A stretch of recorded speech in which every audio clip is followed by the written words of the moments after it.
All right.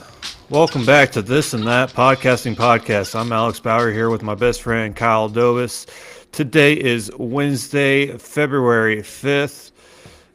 This is the 10th episode. We've made it to 10. Oh my goodness. I didn't think we'd We made it to 10. We made it to 10. double digits. So It's just flying by. I don't know what to do. I don't know what to do with my hands. I don't know what to do. Don't know what to do with my hands. Just don't know Don't what to do. They All somehow right. made it to 10 episodes already. We should be in mid-season form by now, as they say. Mid-season form. You know, We're slowly getting it together. We're just slow learners at it right now. Just slowly getting it together. Could go over our top 5 games picked that we picked, and then the actual top 5, and then with our entertainment, we've got some upsets to talk about that's previously happened, and then we're going to predict some upsets to come for this coming week. Talk about some wide receivers and some fantasy football, get some gambling going again, and bring it on home once more. I like it. I mean, it's just how it goes. We just got to lay it out for them and do it, and then tell them what we just said. Yeah. Just read and repeat. Read and repeat. Yep. So my pick top 5 games, I went 2 out of 5 between picked and actual top 5 games. My 2 that I got on target was the Alabama Mississippi State game. Alabama beats Mississippi State 88-84. It was pretty much a rock fight the whole game. It was definitely a good game to watch, especially on a Saturday that I had with the team that I worked for. But yeah. Anyways, UConn and Marquette is my second out of the 5 that hit the target. UConn actually wins. I predicted Marquette to win, but I get things wrong. I'm only human. So yeah, UConn wins 77-69. Basketball isn't hard to judge this year. Yeah, I mean, I thought I didn't know UConn could do that, but I guess they can. Yeah. So They've had a down year, but they still have talent on that roster. So yeah, my 3 out of the 5 that I missed the target was the Auburn Ole Miss game. Auburn pretty much takes Ole Miss to school and beats them 92-82. It was pretty close most of the game, but Auburn essentially pulled away and just made it to where you're just kind of tuning out the last kind of portion of the second half, if you will. And then my other 2 misses is Duke UNC game. Definitely did not live up to its hype of being a Duke UNC game. Duke pretty much wipes the floor that game was Tar Heels all night, and Carolina made a good fight. That game was basically over like the first 5 minutes of the game. It was crazy. Yeah. Like Duke just started out on a crazy run, and it was just like, oh well, I guess this game's over. Yeah.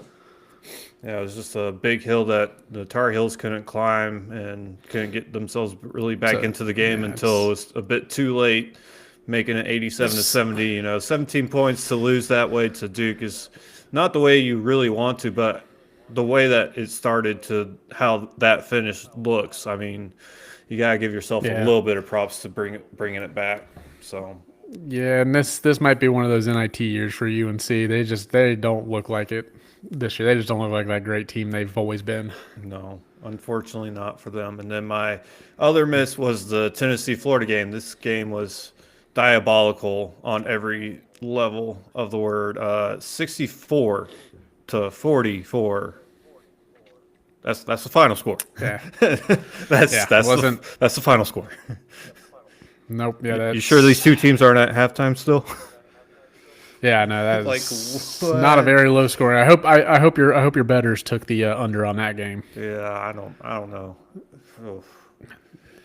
Yeah, that's not an exciting game. That sounds just like a sloppy game probably that was played. Yeah, everybody was just like playing in the mud. It was just a basketball game in the mud, as they say.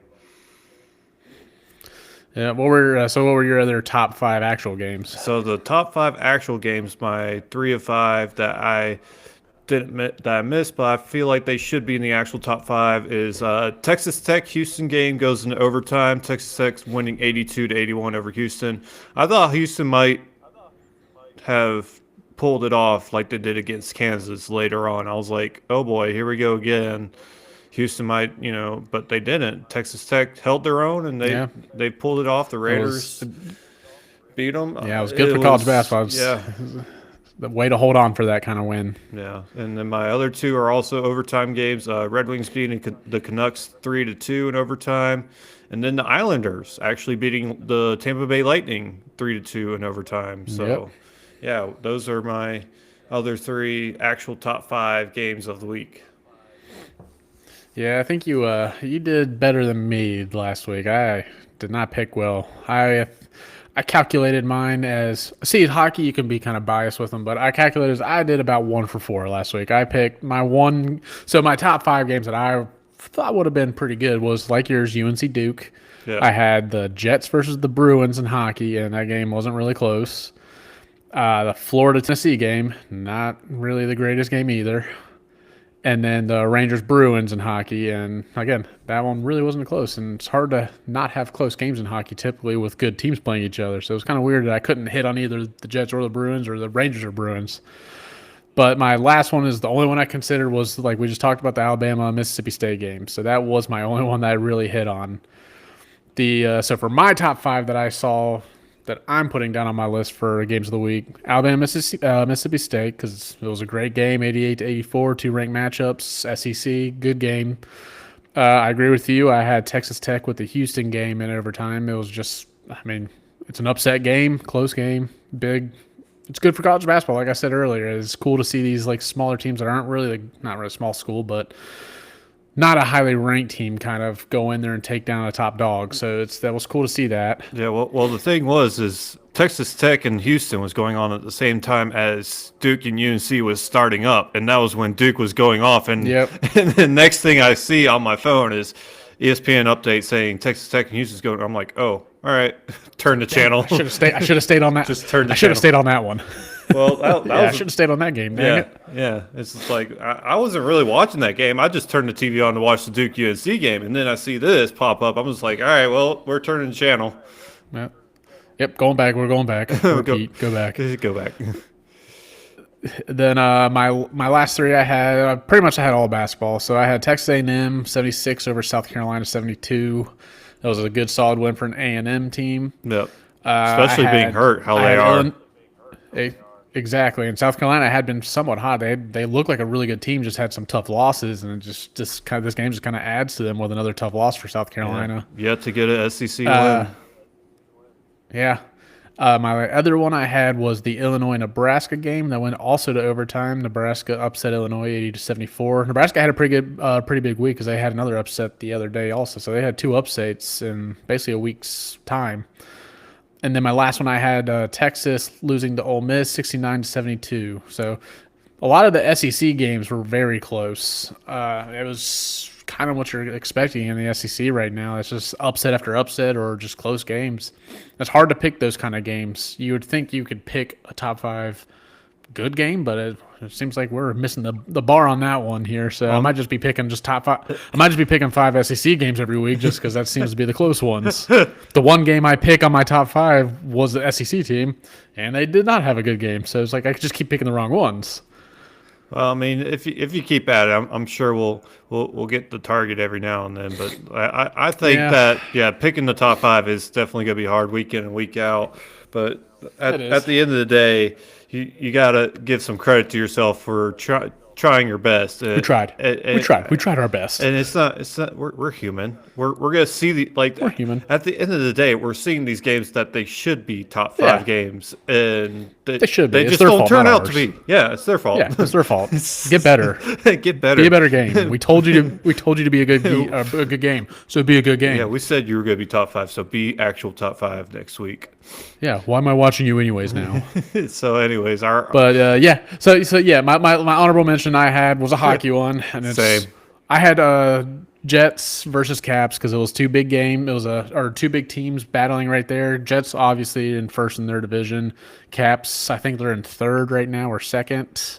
So It was a good game. Overtime, 5-4. Both get a point. Jets get the extra one. It's just good hockey on that one. I hear that. Yeah, mine's hockey as well. I got the Red Wings beating the Oilers 3-2 in shootouts. They took it all the way to shootouts on the Oilers, and they won 3-2, which is that kind of started the good old great visit to Western Canada, which is one of my gut reactions as well. They had They just swept them. yeah, they swept basically all of Western Canada, and they went into Seattle and they still won. Yep, another shootout. So yeah, like that's a great visit for the Red Wings, and that leads into literally my gut reaction of it was a great, little swing there for us, especially having 7 wins now. So we that's back to back. Yeah, gotta keep back to back winning streaks. That's awesome. Gotta keep the streaks rolling when you Yeah, can. and I know we'll talk about Red Wings more at the end. So I won't get into them too much. So yeah, my gut reaction is not really even about this week. It's more of just Chiefs. We're just gonna talk about the Chiefs. Hey Google, Chiefs find other winning it. things to do on February 9th. Yes, a repeat from last week. Just don't do it. That's still in Don't there. watch it. That one's still in don't. there. Yeah, just don't watch it. This is not gonna be. I'd rather watch paint dry than watch this game. So, Yeah. but unfortunately, we got to watch it to put our judgment on it. Just to watch. I'm just here for the Super Bowl halftime show. Yeah. I'm here for him to for Kendrick to tell us to turn our TV off. But other than that, yeah, I kind of had the same thing as last week. It just every week after week, it just seems to be a lot of parity in college basketball right now. I mean, look at Michigan State, who looked unbeatable for pretty much this whole season, and they go and get swept out of the California teams this week. Yep, part of our top. A lot of parity. It's not just upsets coming up here in the entertainment. Yeah, it's not even just the SEC. It's Big Ten too, so it's kind of crazy. It's good. It's fun. It keeps it going in basketball. I mean that's a good segue just to lead it right into our next segment of the men's basketball upsets of the week. We've got a little bit thing going with the entertainment. We're gonna make it more of a week to week thing to where we got some rotated around. Well, what I think we should do with this, Kyle, since like it's taking up our entertainment just for today. For next week and going on, after our honorable mentions, we do a top 3 upsets of the week. It doesn't have to be college basketball. It could be hockey, basketball, baseball, whatever. Yeah, we don't have to make it an entertainment. It could just be just the next section. Yep. We can just talk about upsets because we're going to have them every week, it seems like. So I believe it too, and it's just going to keep happening, especially the way these past few weeks have gone. So if you want to start with your first 3, I can do my 3. We kind of agree on 2 of them. Just to start. So my top 3 I have was Kansas State beating Iowa State, who was number 3, 80-61, and I'm pretty sure this was at Iowa State too. It was. So yes, it was. Kansas State 80-61 is a crazy score against Iowa State, and they had looked really good up until that point, and now they just lost 2 games in a row. Also, they just lost to Kansas last night. So that was a big upset. I have, like we just talked about, Michigan State. I had number 7 Michigan State losing at USC, 64-70, and I mean I could just add on they lost to UCLA too. But the my third one I had was 16 Oregon losing at UCLA, 52-78. Yep. So and it's looking like the only Big Ten team that can beat these West Coast teams is ours truly. I mean, go blue. I mean, they take the California sweep, and Michigan State gets swept while they're in California, unfortunately. Those trips are the hardest. Like I don't know if you remember me saying this last podcast, but I kind of mentioned it with the ACC also having West Coast teams, right? They have Cal and travel. That's a hard travel. They have Stanford. Between both the men's and women's basketball teams, right? They have 2 visits, just like the Big Ten does. They gotta go play Stanford and go play Cal, like right back to back, or Wednesday, Saturday, Tuesday, or Tuesday, Saturday, in whichever order. Whoever goes visit Stanford plays Cal next, and then it's the other team goes play Cal and play Stanford next, kind of thing. The first game out of the visit, the visiting team is only 1-16. Dang. That's a crazy stat. That's the craziest stat. Going east to west and west to east. saying Oh, that. so it's not. It's Saying not that just when one favoring Cal the and other. Stanford come over here to the East Coast and they got to play Carolina then Duke, or play Carolina then State, or play Wake then Duke, or whoever, because they got to do it 4 times, 5 times in their season, to So where you're saying. So you're saying. So the you're saying the tonight. East Take. Coast teams really have to do that only once in their season. So you're saying tonight take Cal with all your money against NC State because it's their first game over in California tonight. It can happen. Like, that's the thing, is like the only win that happened was Stanford women beat Wake Forest Dang. here in Winston. It's. I mean, it's hard to travel, especially those cross country ones. Yeah. That's hard on your bodies. Yeah, and that's the thing, is Stanford's just that high tier team with women's basketball. They made it all the way to the Elite Eight, or at least Final Four last season. I can't. Yeah, and I know we talked about it. We talked about like one of the first episodes. Just like college basketball and women's is different than men's, where I feel like the top five in women's college basketball, they will not lose to bad teams or subpar teams. They just don't do it in women's basketball. It's kind of weird to see that difference between men's and women's. Like if it's a top five team, they're typically not going to lose to the not as good team in your conference. Yeah, that's usually how it happens. But sometimes those teams You surprise do you. get those. Yeah, you do get those random ones. So, but yeah, So along with your top three, I agree with 2 of them: the Kansas State Iowa State game, and then the USC Michigan State game. But my third one, I'm taking the Arkansas Kentucky game. Arkansas beats Kentucky 89-79. It's Coach Calipari's revisit back to Rupp Arena, and this is a game that Kentucky should have won in my mind. Like like this is a game that you're expected to win. I mean, yeah, if you ask me, it wouldn't have surprised me to be like, yeah, Arkansas wins, but this is a must-win game for Kentucky, especially falling to them, and then they fall again last night. last night. Yeah. So No, I agree. I agree with you on that one. That was a game where I really just didn't see Arkansas coming out winning that game.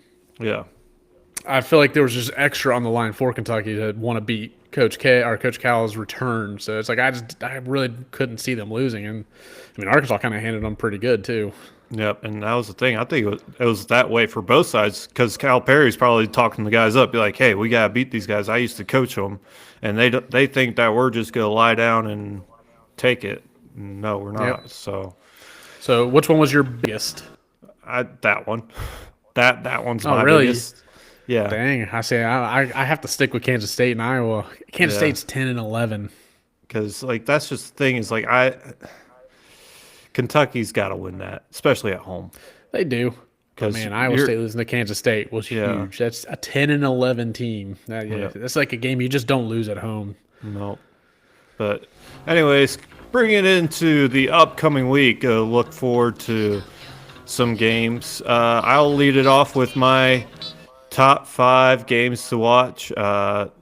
Number 1 is, I believe, all these games are on Saturday except for 2 of them. Got 3 right here going off the bat. Number 10, Texas A&M at number 15, Missouri. What I would like to see is how Missouri plays against the Aggies. They've been getting off to a pretty hot play here lately. I mean, they're pretty stellar. They beat Florida unexpectedly, at least in my mind. I thought we should have won that game, or at least the Gators should have won that game against Mizzou Tigers, but they're a stout team. They're going to be a pretty surprising Cinderella team if they make it all the way to the NCAA tournament. Yeah, they got a solid squad. Yeah, and then coming in at number 2, right behind that, I don't have this as number 1 because I think it might be a wiping of the floor kind of game. Got number 6, Florida, going into number 1, Auburn. This should be an expected top 5 game, as we are saying this, but it might not turn out to be that way. Auburn's a powerhouse, man. Because that's the reason why. I just don't see Auburn losing. Auburn's a powerhouse. Florida's got Walter Clayton's injured now. He's out with the ankle injury, and they kind of struggled a little bit against Vanderbilt last night, but they came out with the win. Number 3, is number 13 Texas Tech going into number 20 Arizona. Arizona is a very good basketball team, and for that high tech kind of Texas Tech, it's kind of a prove it game for them. And I like to see how Arizona especially after can. just coming off beating Houston too. So Yep, and Arizona just having a crazy win the other night. Yep. So it's definitely going to be a prove it kind of game for both teams, and I like to see how Arizona can take advantage of having the home crowd behind them. Yep. Coming in at number 4 is the Boston Bruins at the New York Rangers. New York Rangers seem to turn things around after their trades with the Vancouver Canucks. Seems to be all positive and good vibes JT there. Miller's been going on for them right now. Yep. I got a little bit more on him coming up later. And then got the one game that we don't really want to watch, but I feel like it's going to be a top 5 game. The Kansas City Chiefs versus Philadelphia Eagles. Only because the last time the Eagles played a team the second time, they win the game. They played the Patriots the first time they lost by 3 points. Yeah. Second time they played the Patriots in the Super Bowl, they won the Super Bowl. Last time they played the Chiefs, they lost by 3 points. I think the whole world wants the Eagles to win. So I mean, I'll take whatever crazy statistic you want to throw at me for our luck on that one. That's the crazy statistic for you. I'll give you one. I just heard about this. I don't know how true it is, but I heard teams that have to go east to west in the Super Bowl lose. I'd have to research this because if that stat's true, that is a crazy stat and it does not look good for Philly. But No, if you have to travel west, ooh. But if you have to travel east, ooh. Yep. So Darn. yeah, I think this is the first week in a while that we've had. I think we have 3 of our 5 that are the same. So yeah, my number 1, Auburn, Florida. Since I put it on my list, it's going to be a blowout. Auburn's going to blow them out. Then so it's probably not going to both be. of our lists. Yeah, it scares me because Florida's a really good team, but Florida has struggled against the top teams. They have struggled against them, and to me, Auburn is the clear number 1 in college basketball. I don't even think it's really close to who's number 2 compared to Auburn. Auburn just looks just like a dominant force. They remind me of UConn last year when they were into the tournament. Everybody had high expectations for them, and they met them with flying colors and just dominated the tournament. I think Auburn's going to do the same thing. But Bruce Pearl seems to like to choke around the Sweet 16 area, so we'll see. They have a solid team. Yeah. My number 2, I'll go with the Bruins and Rangers also. That was one that we have the same 2 team. Rangers are back down in that bottom section trying to fight for a wild card spot, so I feel like they need this win, and they're starting to get hot again when they need to. It's kind of reminded me of last year. They started their run earlier last year, but they did not look very good to begin last year, but they just ended it crazy. And now that we just talked about it, they have JT Miller there. He's been going off. I don't like either team, but it should be a good game, hopefully. My other one that we have the same also, Chiefs Eagles. I don't want to talk about it much because it's stupid. So Chiefs Eagles are always going to be on there. It's the Super Bowl. I got to throw it on there. It's got to be a top 5 game. Like there's nothing else going on Sunday night. Unfortunately, it's the Super Bowl. It's the Super Bowl. You got to throw it in there. My 2 that are different. It's because I'm a homer. I got Oregon versus Michigan tonight at 6:30. To me, this is Michigan's kind of first true test against a really top opponent.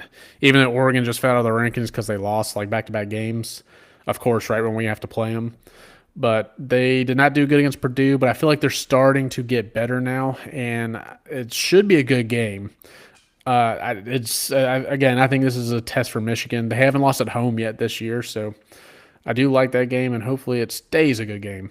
And then my last one, I have the Tampa Bay Lightning versus the Detroit Red Wings. Yes. I feel like it's like the 4th time they've played in the past 3 weeks. So it'll be the 3rd time that they play, and it'll be the last time that they play until the playoffs. Thank God. Yeah, thank God. I'm tired of playing Tampa. So yeah, and every time we play Tampa, that game is usually really close. So I think it will be a good game. Because we take a lot of shots on Vazzy, and then they take a lot of shots on us, but we can't score on a freaking walrus in the net. Yep, and if we can win the power play, if we can get some power plays, I think Detroit can pull it out. But my gut predictions for mine are I have Michigan beating Oregon just because I said the Michigan's undefeated at home, and I think they have something to prove against one of these top 10 or one of these top teams in the Big Ten. And I think Oregon's still right there above us in the standings, so or right below us. They're right around the same with us, but this is a big win, and I think Michigan can pull this out at home. The Rangers Bruins game, I'm going to take the Rangers just because they're really hot right now, and they're I'm playing taking in the Rangers as well, my friend. Yep, and they're playing in Madison Square Garden, so that's a hard crowd to play in. So I'm going to take the Rangers just like you. We talked about the Auburn Florida game a lot, so I'm just gonna. It's obvious I'm taking Auburn on that one. It's kind of hard to bet against Auburn. Yep. Chiefs Eagles. I mean, I'm just not gonna bet against the Chiefs at this point. I've lost enough money doing that, so I'll just go Chiefs, I guess. Go Chiefs, I guess. Woohoo! I had to switch my pick on the Tampa Detroit on the fly because of last night's game. So I was betting on Detroit losing to the Kraken and then coming back and winning at home against Tampa. I think now, since they won, they are going to be tired. I think Tampa's going to win this game. I think this ends their winning streak tonight. Hopefully they make it into overtime and get a point out of it, but I don't think they're going to carry it on tonight just because of that streak they're on. That's a tiring trip coming from West Coast Saturday. to East Coast. It's not tonight. Oh, that's right. But still, Yeah. I get you. I feel like Tampa's going to end that streak. It's got to end some point, and it's- that's a good team that's going to challenge them. So Yeah. I mean, because like you and Detroit just beat Tampa in Tampa, so it's like I feel like it's kind of like a payback game here. They're going to take it out on us now. Yeah, they definitely. I think they need a bounce back game too. If you're asking me, because Sunday's the last game or last day, if you will, that everybody plays before the Four Nations break. And It seems like, so looking at Tampa's schedule as we're talking, we got them losing to us, then they lost to Chicago. They beat Lost too. the Kings at home, lose to the Islanders in overtime at home. They beat Ottawa. They got to face Ottawa again on Thursday, and then they come to Detroit and go to Montreal. Man, it's a tough little schedule there. I mean, yeah, it's a little tidbit for that, and then I can go and look at the Red Wings, see what those boys are doing here in the next. Yeah, their next game is the Lightning game, so they're kind of a little. I think that's their last game. I don't know if they play back to back on Sunday. No, I think Tampa should be their last game. They won't be before the back break. in town until the 22nd against Minnesota. Back in Detroit against Minnesota. And then shortly after 22nd. that, you got the outdoor game. Yep, the outdoor game is the 1st, isn't it? Yeah, I think it's like right at the Yep. beginning of March. Yep, March 1st, 6 p.m. So yeah, those are my Mark your calendars for Mark that, your calendars, but boys and girls. But yeah, That's, so those that's are my gonna be picks. on our top Those are my 5 for that picks. week. I mean, obviously, Obviously. we're gonna do the show live from Columbus, just so we can like just spit on the stadium. Well, I texted a few of my colleagues, I should say, at this point that are cheering, for the Scarlet and Gray. I texted them this, right? I'm cheering for the red team. You're cheering for the blue team. Are you sure we're in the right stadium? It's like, Yeah. this is wrong. This feels wrong. feels weird. This feels really weird. It feels weird wearing red in this stadium. Why am I wearing red in this stadium? Oh, it's terrible. It feels like blasphemy. But yeah, I will jump those on are you mine. with predictions of Tigers over Gators and Rangers over Bruins as well, and then obviously Chiefs over Eagles. My other 2 games that I got with the A&M Aggies and the Missouri Tigers, I'm obviously taking the Tigers over the Aggies, and then I am taking the Arizona Wildcats over the Texas Tech Red Raiders, and then.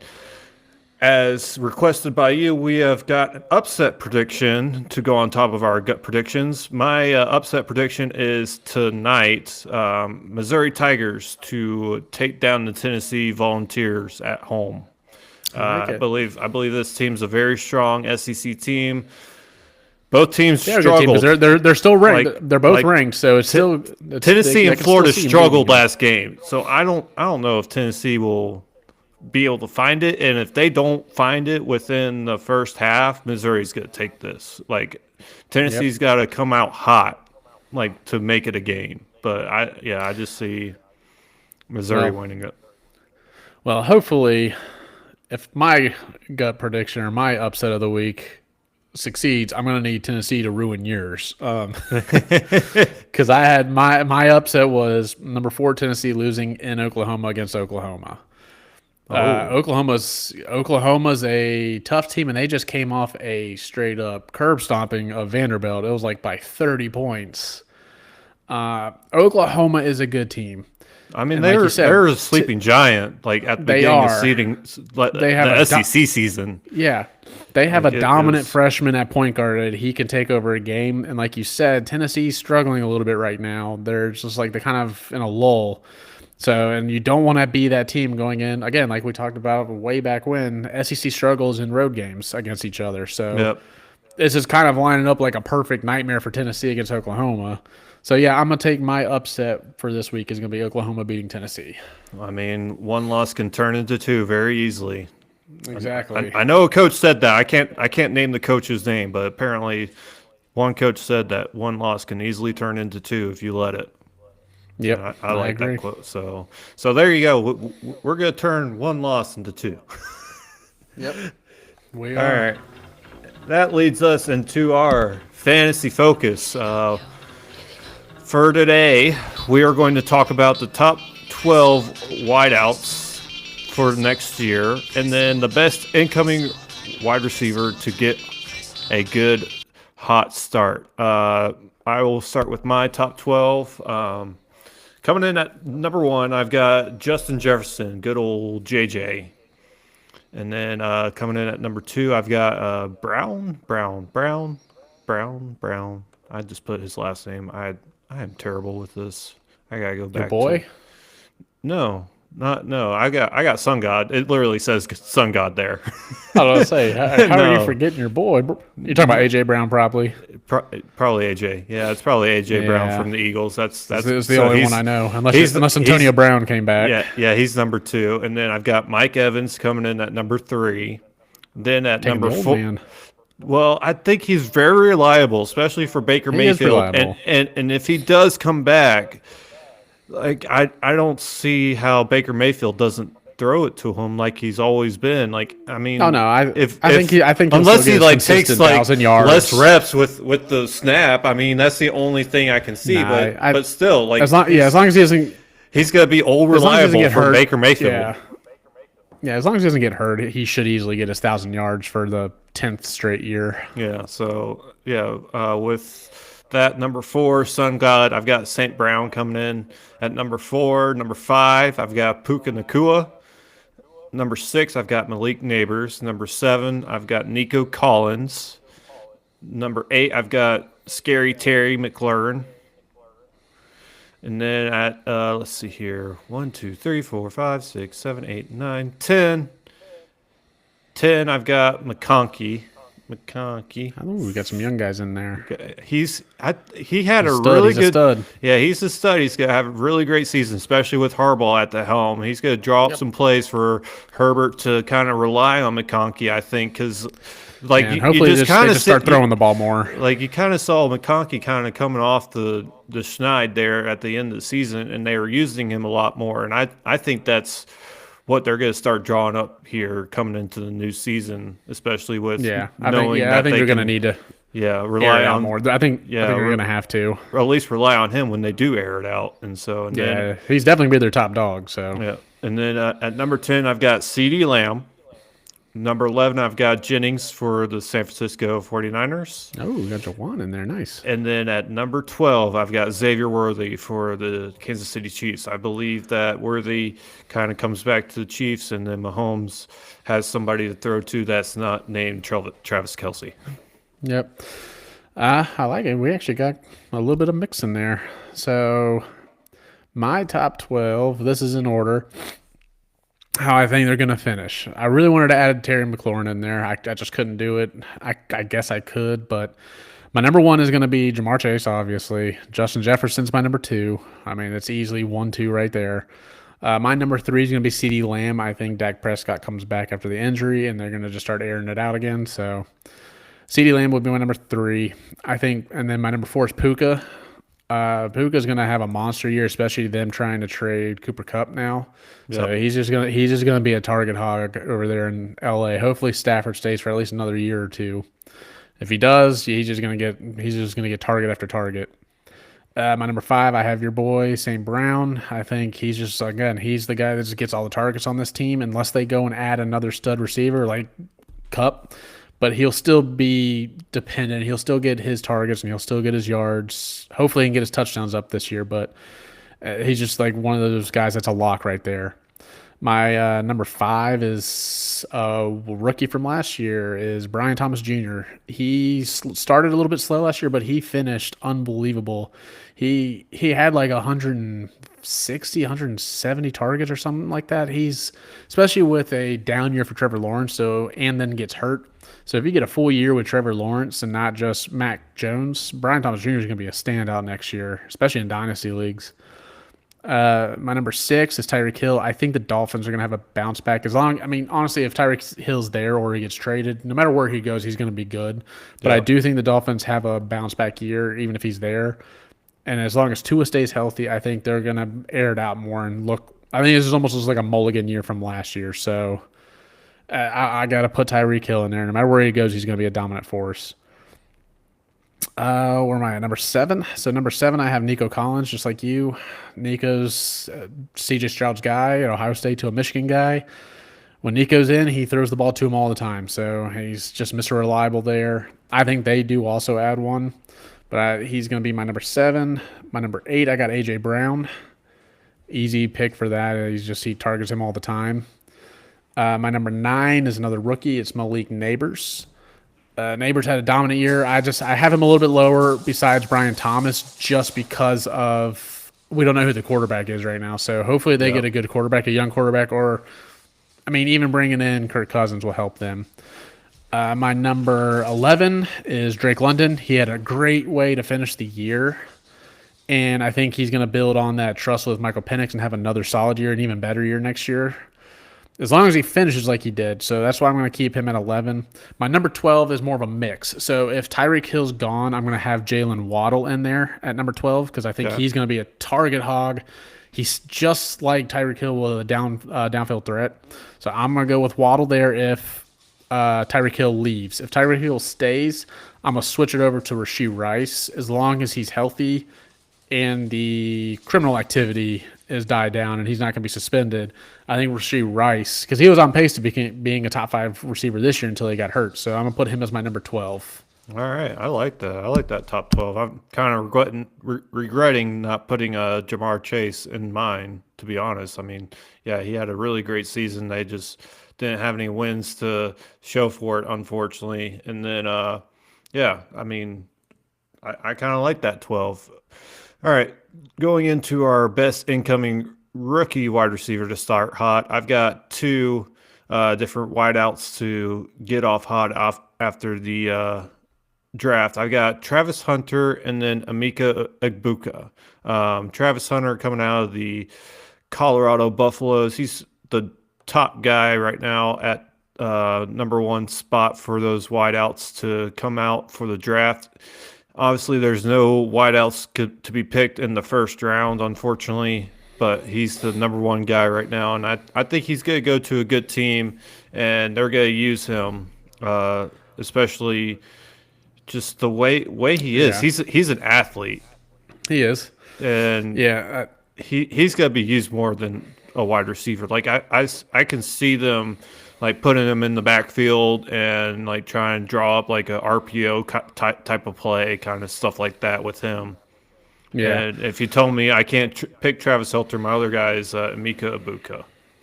He's a good. Egbuka. I think he's going to be a consistent guy. Yeah, he's going to be very consistent for whoever gets him. I don't see Egbuka being like the Malik Neighbors, Brian Thomases of this year. I don't see him being that stud number 1 superstar potential, but I do see him being a solid number 2 receiver throughout his career. Nothing really screams like superstar, but everything screams dependable, good route runner, good hands. he can be there, and yeah, I could just see him being a number 2 for someone for a long time and be a consistent good wide receiver. My two that I liked, obviously Travis Hunter could be in there. I just don't know what they're going to do with Travis Hunter, so it really just depends on where he goes. Is he going to play corner or is he going to be a receiver? I don't know how to pick that one, so I really just don't know.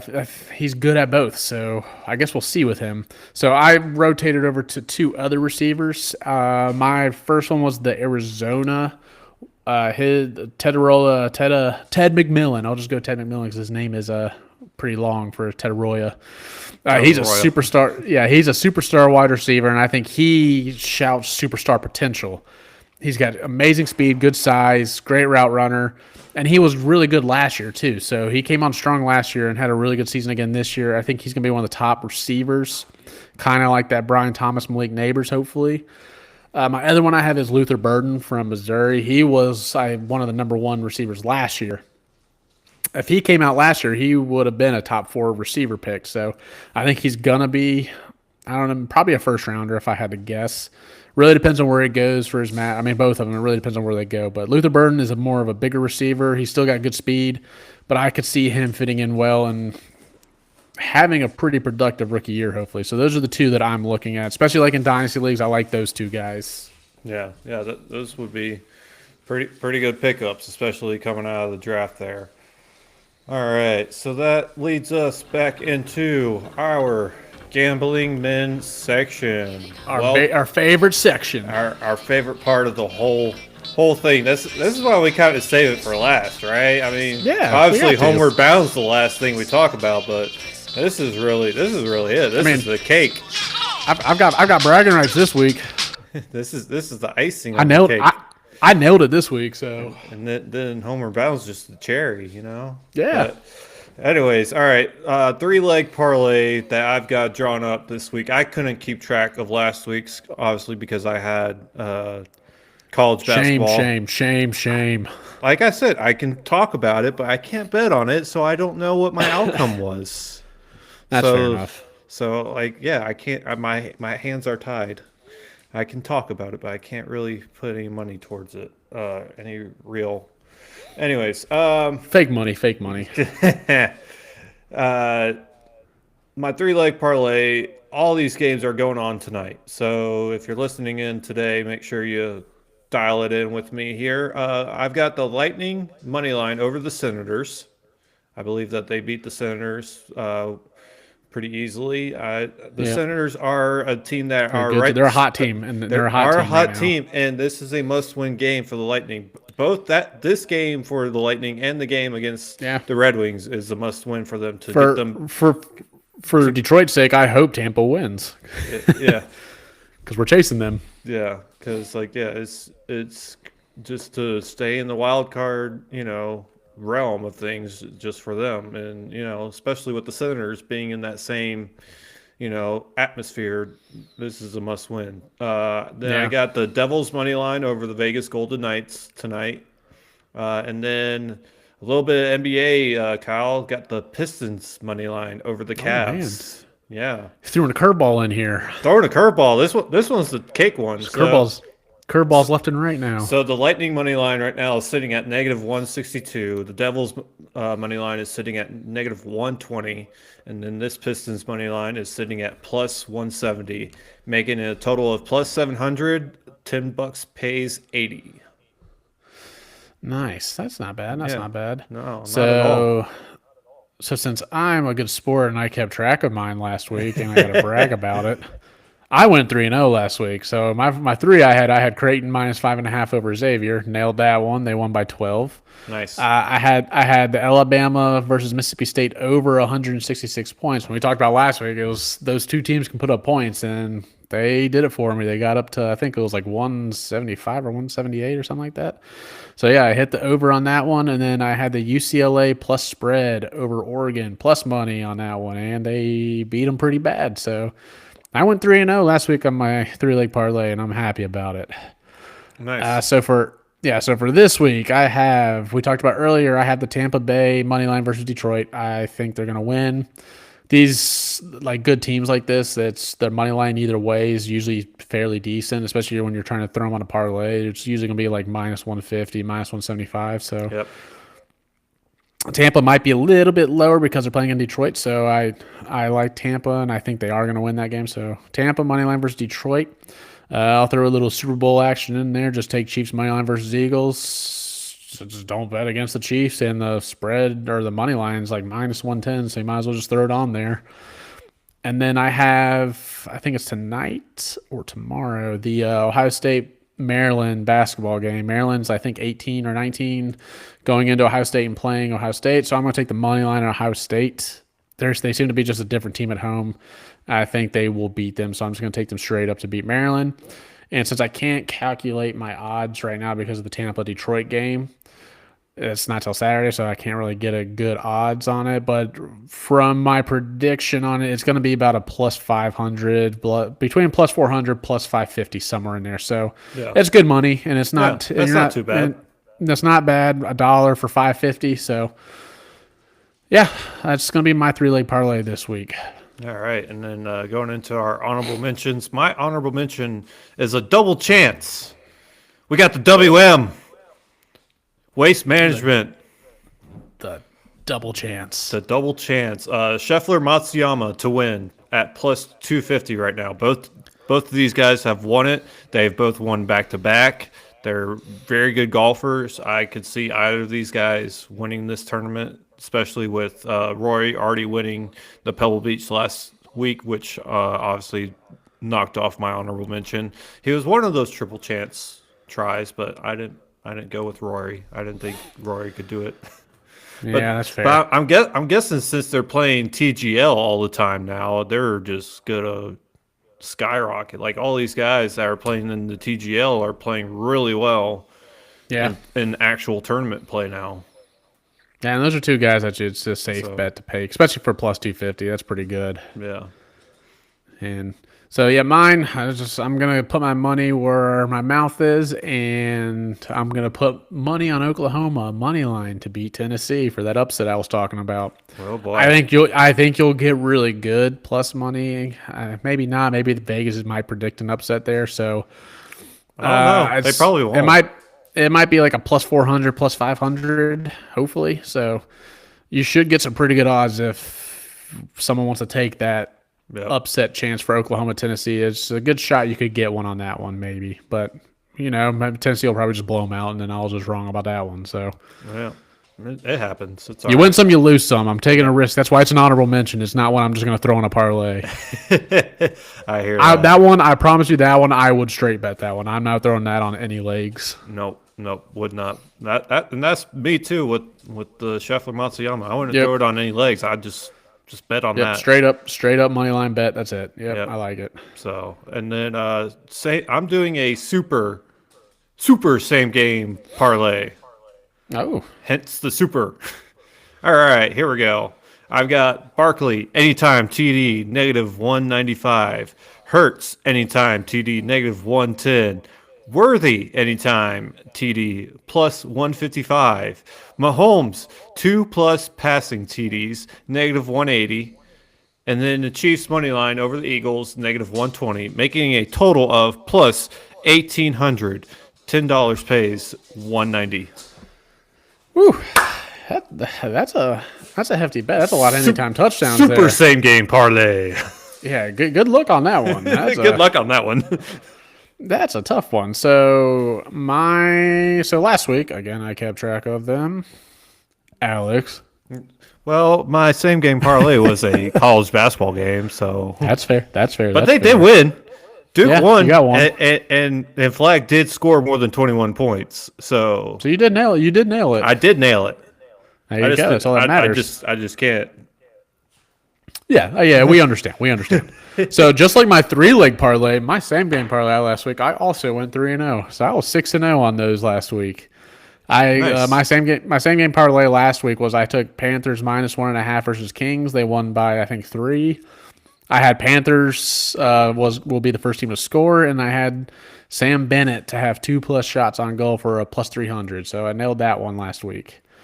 This week, again, just like you, I'm taking your your track on this one is going to go for a Super Bowl parlay. Mine's not as crazy as yours is. I'm trying to be a little bit more realistic and win some money on these. So You're a madman, Alex. You're a madman. you are a madman. So I'm gonna just take Chiefs straight up like I did before. Chiefs money line. I don't think there's gonna be a lot of passing yards too much from Mahomes, and that's a high number. So I'm taking Mahomes under of 251.5 passing yards. And then to add it all up, I'm going to add one more, which is Pacheco to have over 4.5 yards receiving. To me, that number is crazy low. He usually catches at least 1 or 2 passes a game.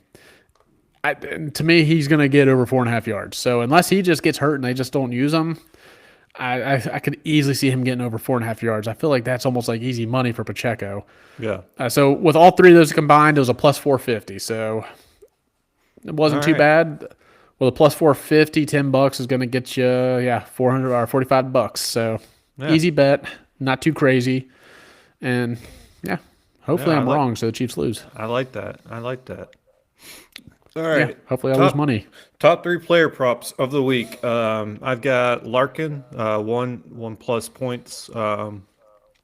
Usually that sits right around negative 110 for that, and then I've got a Rantanen anytime goal.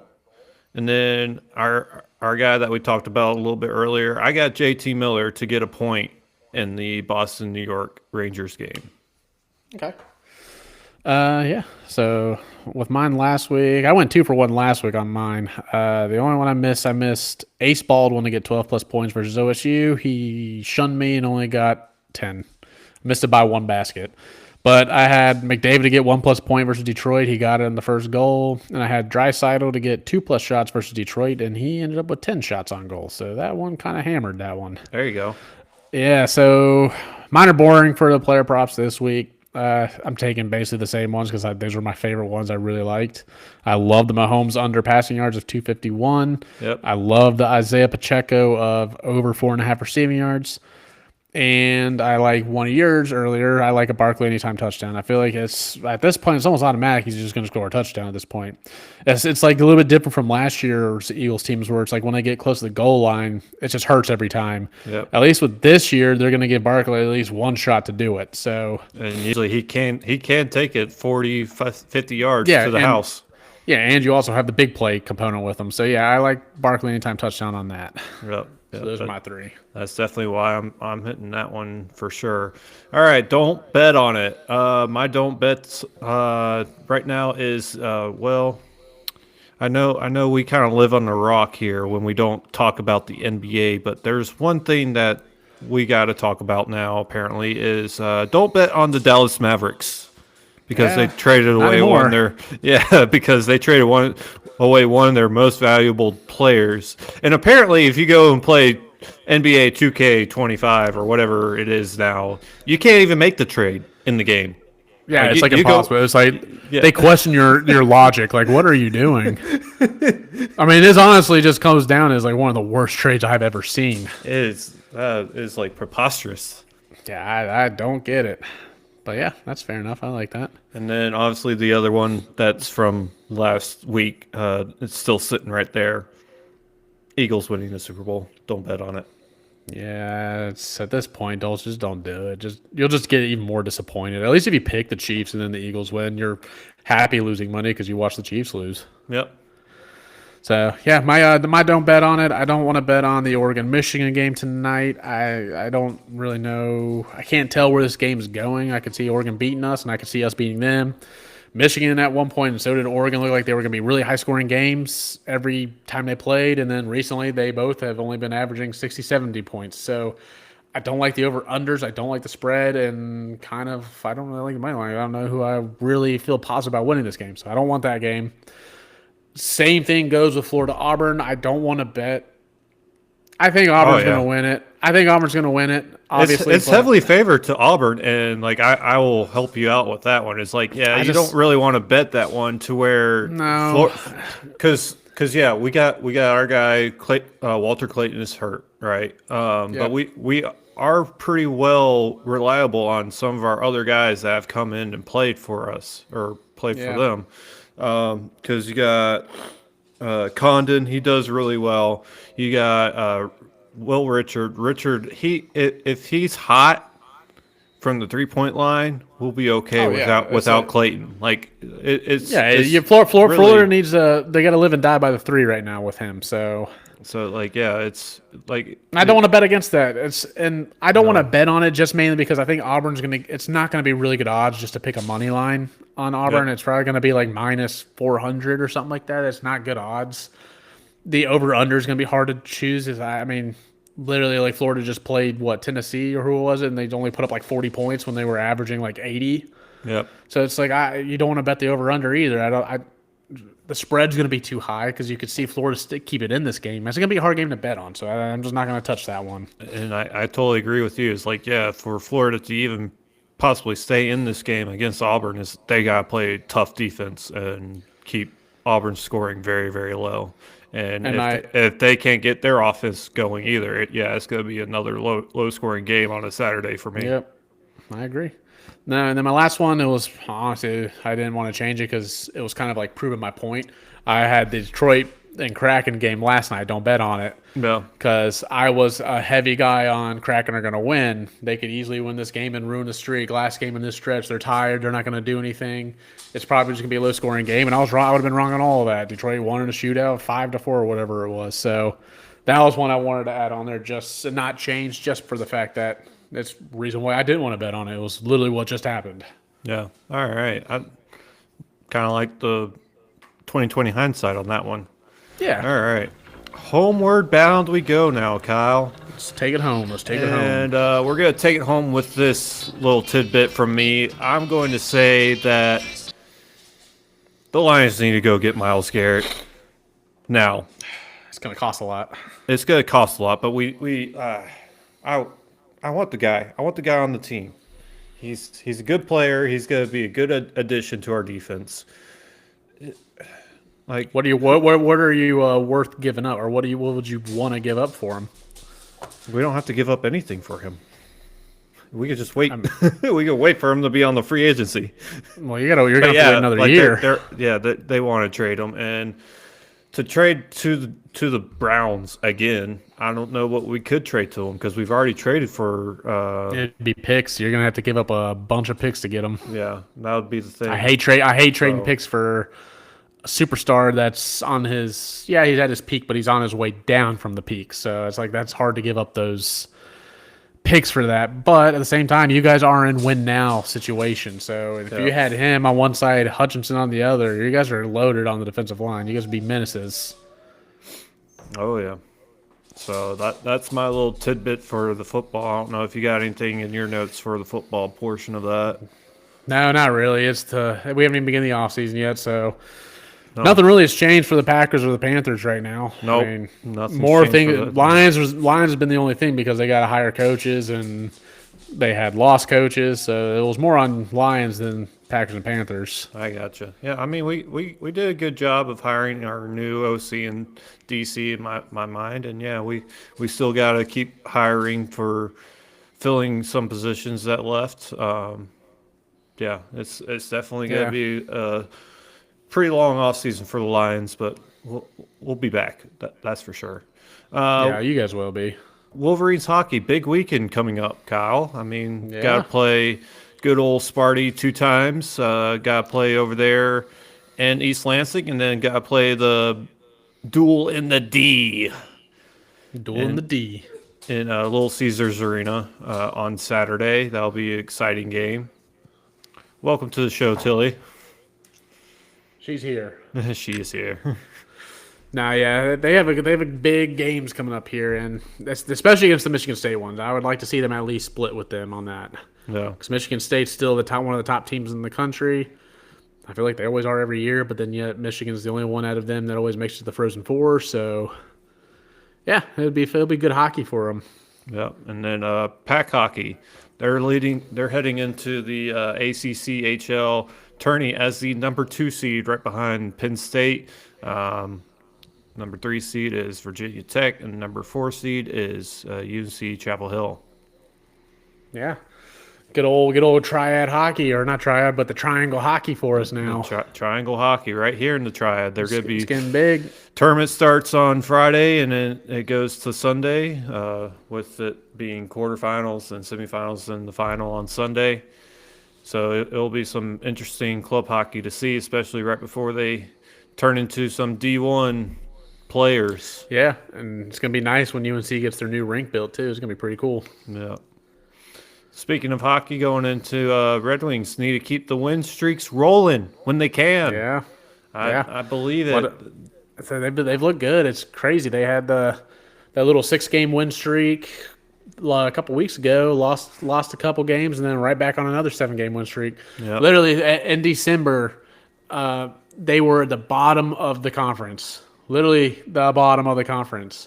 And now we're into beginning of February, and they're in the first wild card spot, and only 2 games back or something like that, or 1 game back from Ottawa, with a game in hand for Ottawa. So they could literally just win a game and jump into the 3rd spot of the division. So that's what a crazy run they've gone on. And hopefully they keep this up, because it's not like they're winning fluky games. They're actually just playing good hockey. They're playing good defense. Yep. Their forwards look good. The big thing is they're healthy. Their goaltenders are playing good. It's just a night and day different team under this new regime with McClellan. So I really hope they keep it up, hopefully they don't go into this little break come Sunday and then go back to a slide. Hopefully they keep that momentum going for the last half of the year. Yeah, you saying all that just reminds me of the Detroit Tigers. I mean, they were starting the month of August or September with a .02 chance of making the playoffs, and then they go on their run. They make a big run, and then they they get themselves into the playoff. Yeah, and beat Houston in the first round in the wild card.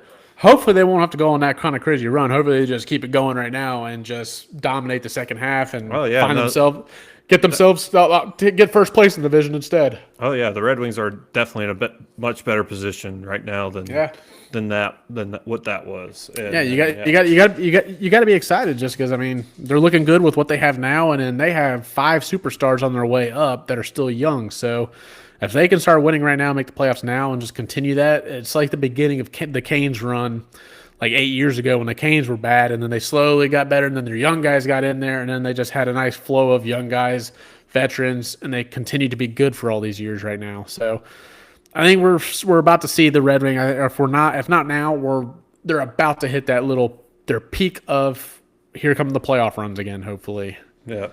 Yeah, that'll be definitely good to see, because that's where the Canes are right now. They're kind of in their peak of their playoff runs. They're here to win it all. They're definitely in that win now. Yeah, they're definitely in their win now right now. They've got to win a cup in this stretch. They can't go the next 5 years without winning a cup. So. Because they're going to hit their downslope here, I don't know, maybe another 5-8 years. These guys are going to get older unless they had some great rotation of young guys. But, yeah, I'm hoping Canes can win one here soon. It'll definitely be a good thing for the state of North Carolina for the Canes to win a second cup. Going into some NBA again, Pistons are keeping things rolling. They're now in 7th place at 25-25, and hopefully with a win tonight, they turn that into a 26-25, and just let's be above 500. Come on, guys, we can do this. They're already having a better year than they did last year, so I can't complain. I'm not complaining. I'm just. You really can't. Revving them up. I'm trying to pump things up. At the end of the day, you got to get the people going. Got to get the people going. Get the people going. All right, and that wraps up our 10th episode of This and That podcast. Next week, we'll look back on how we did with our pick top 5 games compared to the actual top 5 games of the week. We'll see how the fantasy sports world brings us, and what we will be doing is tight ends next week.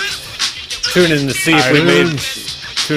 if we made more gambling money or not. I'm Alex Bauer. And I'm Kyle Dovis. Y'all have a good rest of your day. Like, subscribe, all that, fun stuff.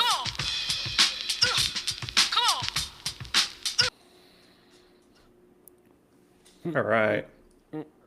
Bang. Oh, Tilly, driving me crazy. Tilly. What? Do you want to go? Do you want to go outside? Is that what you want? Yes.